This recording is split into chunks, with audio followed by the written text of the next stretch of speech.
Le RG Podcast Minimalisme, c'est un petit rendez-vous quotidien. Autour de cette philosophie de vie, je te donne une idée que tu peux éventuellement mettre en place ensuite. Alors n'hésite surtout pas à t'abonner, ça m'aide énormément. On y va.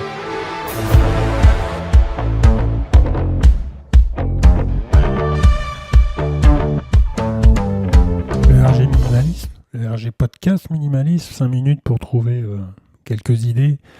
Hier, j'avais parlé d'un sujet par rapport à mon organisation au niveau de mon matériel informatique qui fait en sorte, qui permet en fait d'avoir tout mon stockage sur le même support. Aujourd'hui, j'avais envie de développer par rapport à ce que j'ai dit hier le support du cloud qui pour moi est essentiel sur ma vision des choses. L'organisation, le rangement, c'est quelque chose qui est propre à soi-même. On s'organise comme on le souhaite. L'idée, c'est de s'en servir. C'est surtout ça. Parce que les méthodes, il y en a à foison. Il y a des choses qui existent qui sont formidables. Mais dans l'ensemble, on va dire que c'est l'idée d'un autre. Et l'idée d'un autre, c'est jamais son idée. Du coup, on a du mal, dans le temps, à trouver le truc de tenir. Mais bon, ça peut marcher pour certaines personnes. Ensuite, je trouve que c'est formidable le cloud parce que moi qui parle de minimalisme et qui n'a pas forcément une attache très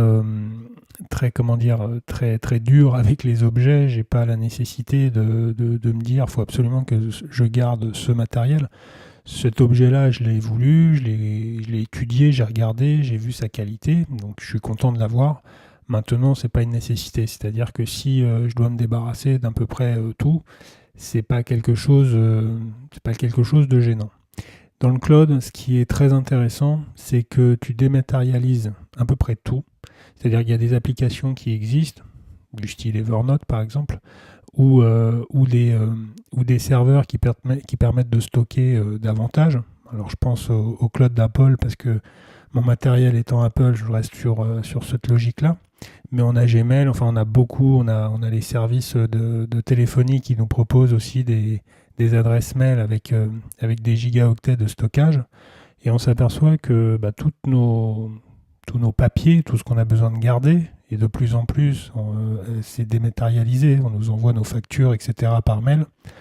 On peut avoir ce rangement, ce stockage et gérer tout ça depuis un serveur.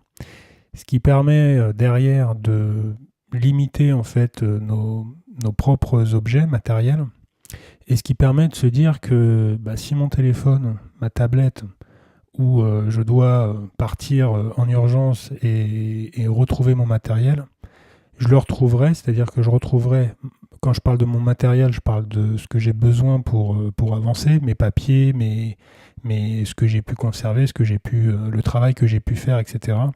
Tout est stocké sur des serveurs qui me permettent en fait de me connecter n'importe où sans avoir besoin d'avoir de matériel. Et ça, je trouve que c'est assez libre,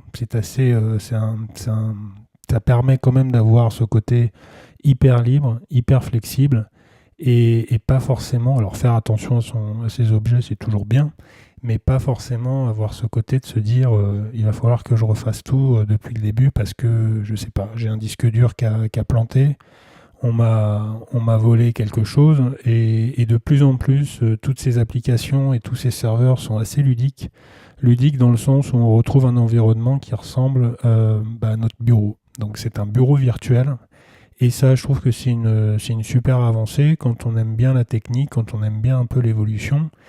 Il y a des personnes qui trouveront ça un peu voilà, on dépend de pas mal de choses si jamais ça tombe en panne, etc. Mais je prends plus le risque de me dire que ces serveurs-là tomberont moins en panne que ma propre machine ou mon propre disque dur.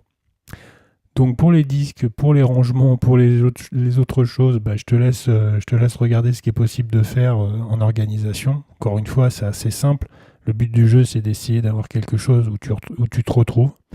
Et puis, sur le principe, c'est vraiment de se dire que voilà, on n'a pas forcément besoin, à part une connexion, bien sûr, mais on n'a pas forcément besoin d'avoir toute une centrale et tout un laboratoire pour pouvoir travailler convenablement. C'est tout pour aujourd'hui. On se retrouve demain sur un nouvel épisode. On se retrouve bien sûr sur ma page www rgminimalism.cloud, et puis sur le compte Instagram. Et moi, je te dis bonne réflexion et à demain. Salut!